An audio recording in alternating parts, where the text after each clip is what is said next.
Hi, my name's Emma Wolin. I'm a freshman majoring in marketing with a concentration in digital marketing strategy and a minor in international business. And this is my project on the effect of psychedelic drugs on the developing brain. So, a little bit of background. I chose this because it's not a commonly researched subject, and so it's something that I'm interested in. It was actually inspired by the Netflix documentary called Have a Good Trip, which features ASAP Rocky, Carrie Fisher, and some other celebrities that have been involved in psychedelics throughout their lives. And I'm just interested in how the brain works and how drugs affect the brain. So for the introduction, my research question is, what are the long-term effects of psychedelics on the developing brain? And my hypothesis is that I think if someone with a developing brain uses psychedelics on multiple occasions, their brain development will be negatively affected. So some definitions that I have is a psychedelic drug is a class of psychoactive substance that produces changes in perception, mood, and cognitive processes, and are also called hallucinogens. So these will cause you to see things that aren't actually there or see things that are there, but in an alternate way. So I focus on three within my paper. I focus on LSD and acid, MDMA and Molly, and magic mushrooms. And these are the three most common psychedelics. So for my secondary research, I used three scholarly articles as well as supporting articles for each, which I didn't include in this presentation.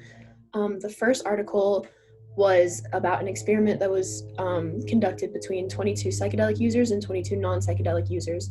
And what was found is that the structure of the psychedelic users, they had their posterior cingulate cortex, which is the midsection of their brain, was a lot thinner than the non-psychedelic users. So that shows that the brain can deteriorate through psychedelic use.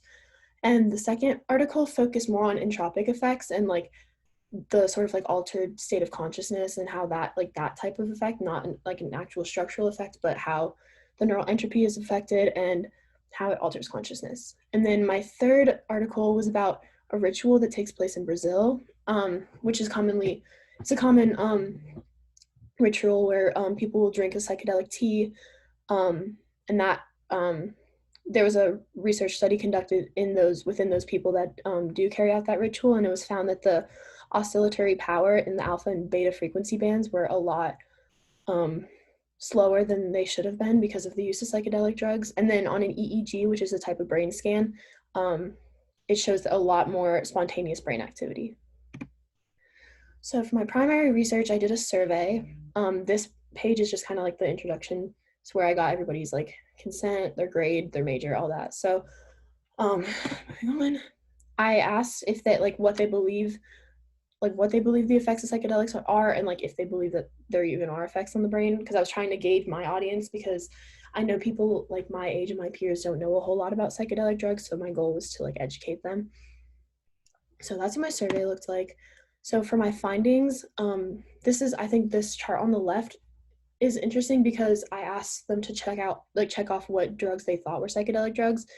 And weirdly, people thought like cocaine, heroin, and marijuana were psychedelic drugs. They're not. They don't produce that kind of effect. They don't have a psychedelic hallucinogenic effect. So the main three that are like the biggest psychedelic drugs are LSD, magic mushrooms, and MDMA.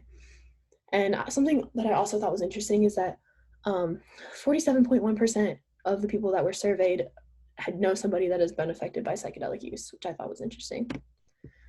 So just to discuss my findings, I wanted to gain insight on my peers' knowledge of psychedelics, and I just thought it was interesting to see that there were more people than I actually thought who know someone or who have used psychedelics, because I think we kind of push it off as something that's not as common as we think, but I mean, we're all kind of growing, so I wouldn't be surprised if like more people than you think are involved with psychedelic use. And one thing that I wanted to talk about within my discussion is this quote from somebody who responded to my survey.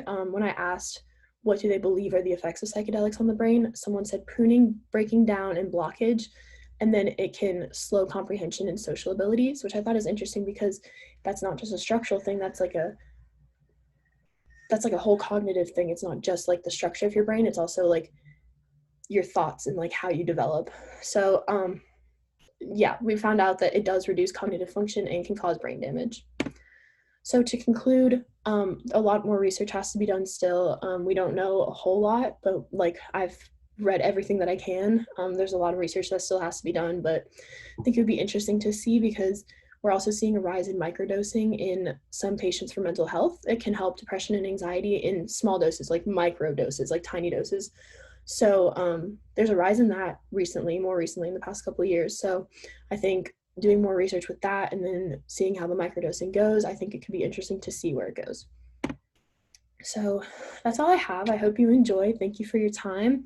I hope you learned something, and have a great rest of your day.